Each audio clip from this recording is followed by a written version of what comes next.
Hello, beautiful souls.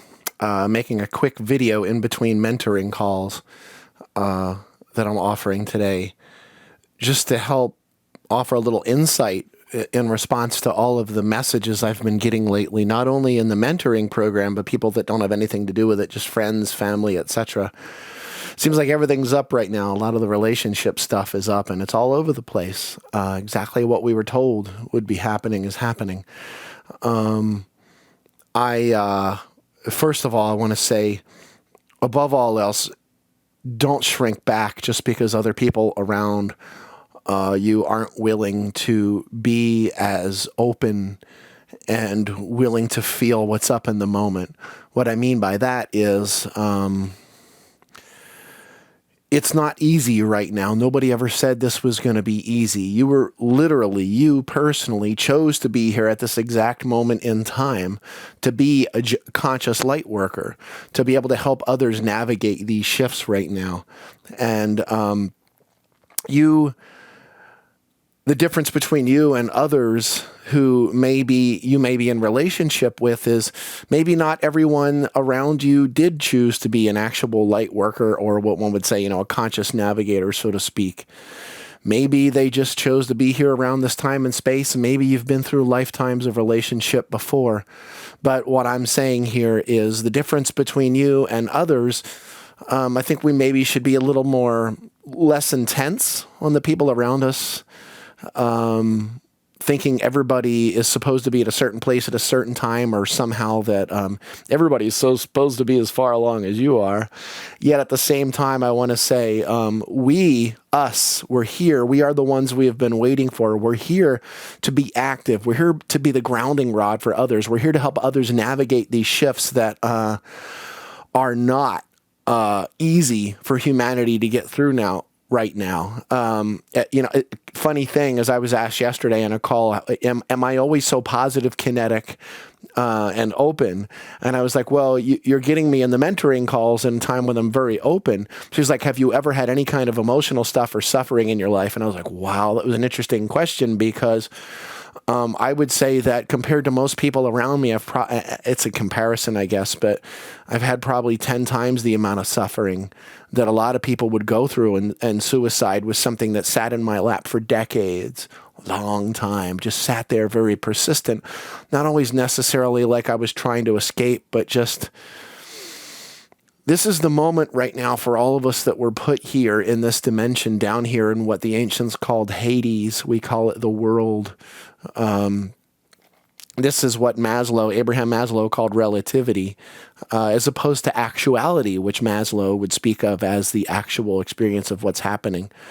This is all a projection of our mind. Some would say reality, and it's not quite what it is. But we literally chose to be here. Whether you remember this or not, you chose to be here at this point in human history to be able to help others navigate these intense energy shifts that are happening right now. And we need to be able to lean on each other. We need to be able to call each other up when, stuff hits the fan and we're not doing so well.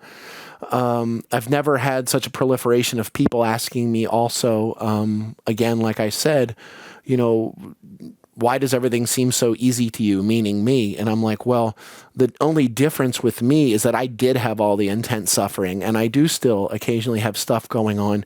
The difference for me is that I can go around it. Like so many other people that I knew that I grew up with, they went straight for career, and they didn't deal with the stuff that I wanted to deal with. They didn't want to go on the psycho-spiritual level. They just wanted to go with career and money, and that's fine. You can do whatever you want. But they sort of skirted around the desert, and now so many people that I know are in these great careers, and they're suffering on so many levels in family, in relationships, with everything, because they didn't go through the desert. I walked through my own personal desert, and I did it more than once, and I had to do it as many times as I needed to, and I still have to do it. This is not all roses and sunshine, and if there's any reason I'm able to stay open for another person, is that I've been through it. And the thing about empaths, those of us that are in this deep space of feeling the sentience of the whole, is that we have to be willing to do exactly that. We have to be willing to feel. We have to be willing to keep the breath moving and allow these intense shifts to move through us. And they're only intense, let me say. They're strong. Of course, that's also relative. But they're only intense in direct proportion to our resistance.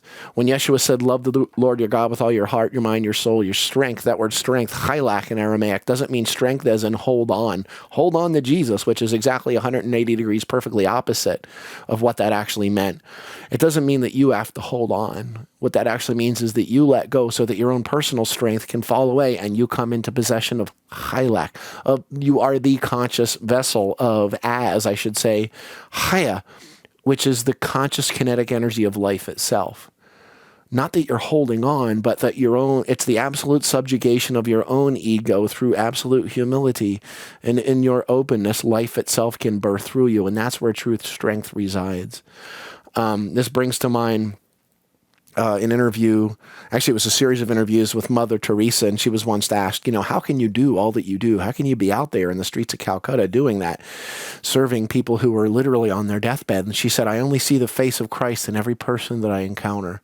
And I was like, well, that's nice, but there's a little more to that. There was an experience where they had actually found a man who was completely covered in worms out on the streets of Calcutta.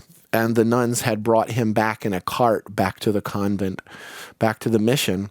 And they very consciously picked each of those worms off of this man and then wrapped him in swaddling blankets that had essential oils sprayed onto them, and they held him as he died. You able to do that for others? That's what you're here for. Maybe that seems extreme, but maybe it's not. Intriguing, with 9/11, so many people ran away, but there was other people who were able to have that, what some would call steely resolve, to be able to be icy cold, which I would say it is not. Actually, it's the opposite. To be able to go back in that building and be that open space for others to help save others.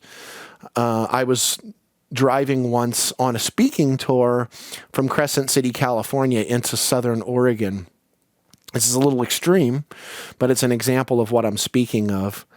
And there was a guy in a van I didn't know it was a man, but it was somebody in a van ahead of me for quite some time, for probably like 35, 40 minutes. And at some point, the van went up around a corner, and I came around the corner. This, at this point, was in Southern Oregon, just north of where the redwoods are. And there was the van, and there was smoke, and there was a little bit of flame, and there was a car smashed in, and there's the man's head over there, and his upper torso was literally hanging out of the van. And there was a slight smidge of shudder, and I stood up, and I got out of my car, and I walked up, and I put my hand on the side of his torso very gently, and I breathed. And I just stood there. I'm not sure how long I stood there. And I went over to the other car where the other people were. 2 people had smashed against the window. And someone had already called for emergency workers. And I stood there in that center, and I held that. I didn't hold the space. I allowed the space. It's different. It's different. I allowed the portal to be open, to be able to help facilitate and navigate that interdimensional experience for these souls. And that's what we are here for as conscious light workers. You're not here to affirm positivity and light and turn away from darkness. Because when you affirm the positive and the light and you say that darkness doesn't exist, that is what darkness means. That is the absolute definition of darkness, is to say roses, sunshine, light, and sugar, and darkness isn't real. Okay? The only way to fully acknowledge and be a whole, holistic, eternal being is to embrace all forms of shadow.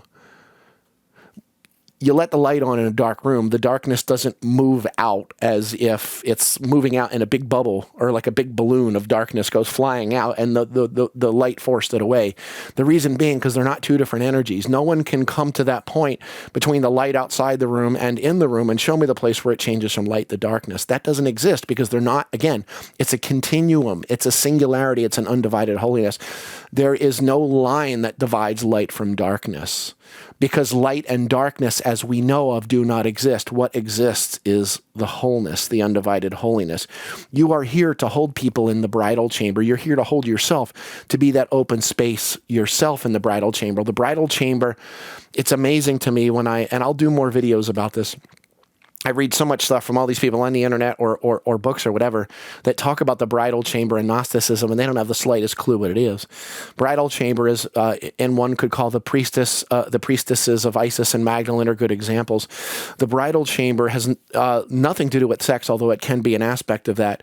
It's that open space. It's the open portal, the place where the seen and the unseen, the past to the future, the positive and the negative, the good, the evil, the masculine, the feminine, where all of these worlds come together. And the bridal chamber is that space. It's that divine sacred fire of ecstasy that is at the center, which isn't really located at any center per se. And when I say it, they come together, that's also an illusion, because it's that open willingness space in the moment to be that open conscious vessel. And anything, that passive non-resistance and that non-judgment allows whatever it is that's going on for someone else or yourself, the hardest to do for yourself or to do for an intimate love partner. Sometimes that feels virtually impossible to really be able to hold the space for them. And that's because you're trying to hold the space. You're trying to hold on to a concept. Let it go. The only thing you can truly do is to be open and willing to feel whatever's up for yourself in the moment. You cannot heal another person. You can't save people. That's all nothing but ego trips, okay? What you can do is to be open and allow whatever is moving in the bridal chamber, whatever's moving in the moment, to come into that space. Because it's in that undivided holiness that's at the exact center between the light, the dark, the positive, the negative, the masculine, the feminine. The masculine, which projects like electrons, like an arc of electricity, as opposed to the feminine, which is more like magnetism. She nests in upon herself. And the electromagnetism is where that masculine projection and or what one would say creative power comes in absolute divine balance with the feminine, which is that which draws in that creative power of a different type, that is the germination. And it's when those two come into absolute balance that we experience ecstasy. It doesn't mean that the dark stuff in us flies out. That's an old idea that wasn't true at all in any way in the ancient teachings. It was something they believed. What it means is that whatever was in that pocketed energy that's in your system now bursts open and it's reintegrated back into the system. You're not throwing it off. You're not getting rid of it. I know I'll occasionally use phrases like that, but it's just simply not true. It's not going anywhere. Where's it supposed to go in a oneness? It's actually the reintegration of those aspects of your own temple, your own energy body that you've cordoned off and kept from speaking. When we cordon that off, whether consciously or unconsciously, that was called daimonia in Koine Greek. It was called shadain in Aramaic. So it's translated, of course, as demon. And all that a demon is an energetic frequency pattern that's not allowed to voice in the system. And we exorcise the demons. We do not cast them out in any way, shape, or form. We actually allow them to speak. And when we allow them to speak, all of that kinetic energy bursts back out into the system. We experience that ecstasy, which also will bring with it all of the resonance of all of the bushel baskets, all of the unresolved fear and the memories and the thoughts, and all this stuff comes bursting out. Most people are not willing to go into that experience of the bridal chamber. They're not willing to let it voice. And let me say, as a light worker, you're here to do exactly that, but your job is to do it for yourself and then to be able to be in and allow that open space, that open portal for others. Because the truth of the matter in this is all souls are completely fine. Everyone on the soul level is fine. Everybody's going to be fine, okay? On the body level, right now with what we're going through, not everybody's going to get out of this one on the body. Of course, everybody's body is going to drop.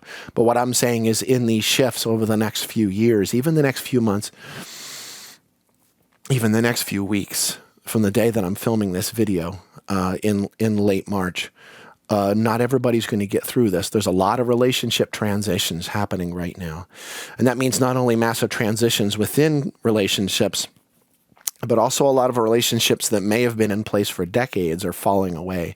I've never seen anything like it. I've never had so many people contacting me about this, not only in the mentoring program, but especially outside of it. A lot of people saying, like, what is up? One of the most important things to remember is that the past is no more real than any fear of an impending future. There's nothing real about it. What's real is now. This present moment. This moment takes care of itself. Of course, there's that great phrase. I'm trying to remember the King Jamesy version because I don't really spend much time with the King James anymore because it's such a interesting little cyclic wheel with so many errors in it. Though it does have great poetic value, I'll say. But when Yeshua said, sufficient unto the day are the evils thereof, let the morrow take care of itself. First of all, that word day, there's no word for day in Aramaic. What that actually means is moment in time. Yaumana, intriguingly, which is the word for day that's in the Lord's Prayer, mana means the presence, the mana, the lachma, the presence that comes forth only in the present moment. In the Lord's Prayer, that word can't be translated as day. Give us this day our daily bread. It can only be translated as present moment. That's why it's not yauma, it's yaumana. That's why mana is there, because it's what happens in the presence of the moment. We connect into that life spring of the conscious energy of life itself. But it's this moment. If we just take care of this moment, the next moment will take care of itself. And now that I'm talking about this moment, it's now that moment. And this moment is now moment. And this moment is then. You understand what I'm saying? Well, the only thing that's real is this right now, okay? You can't truly help an unwilling soul if you're in a relationship with someone who's not willing to be open. You can't help them unless they're not willing to be open. There's not a lot you can do. The only thing you can do, which is really the only thing you can do anyway, is to allow yourself to be open, to be the open space, to be the open portal.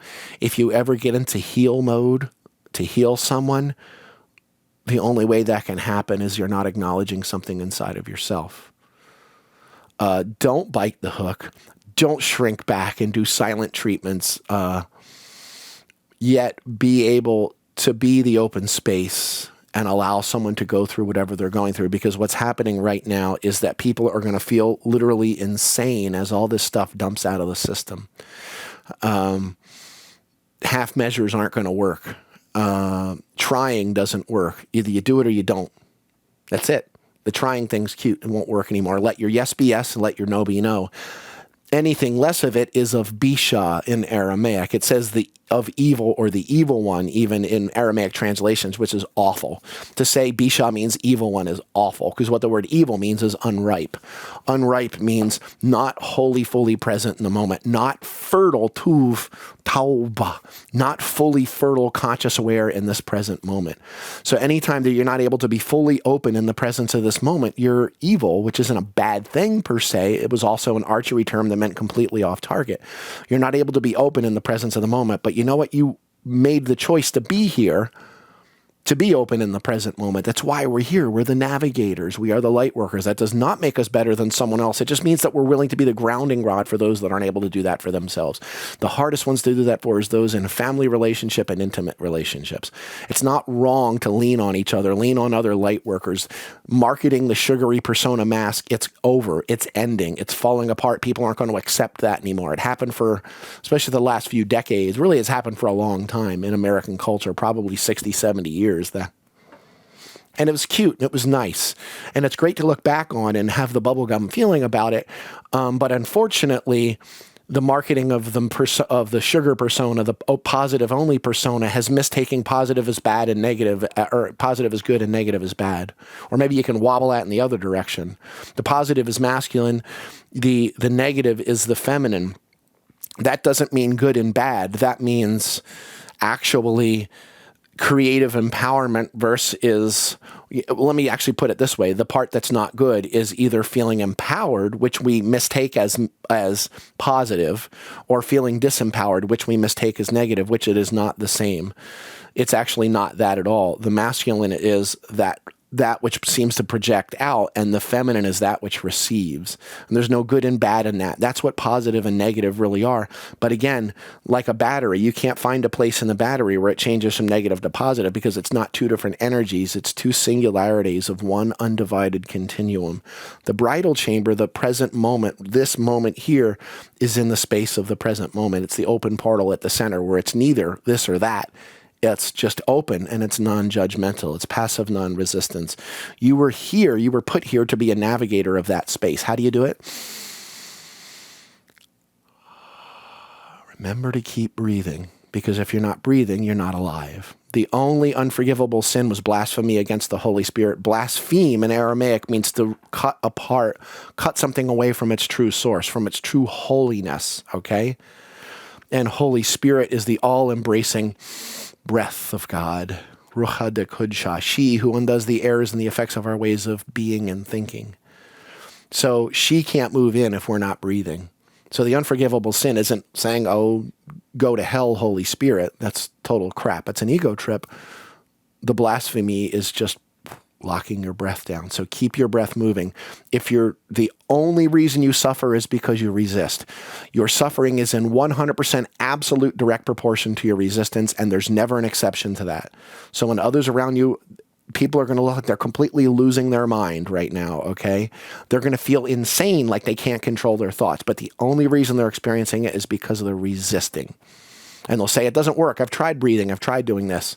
And that's the thing. You've tried it rather than just doing it. You were put here for a purpose. You, the light workers, the navigators, we were put here for a purpose. We came here on a mission. Others are chintzing out on their mission and they're not living it. Fine. It doesn't matter. What matters is, are you? To be honestly, authentically, nakedly truthful with who you are. Regardless of what others project upon you, do not shrink back because others are unwilling to live their true life in this moment. It's not time to shrink back. It's time to be real. Not boastful, but open. Okay?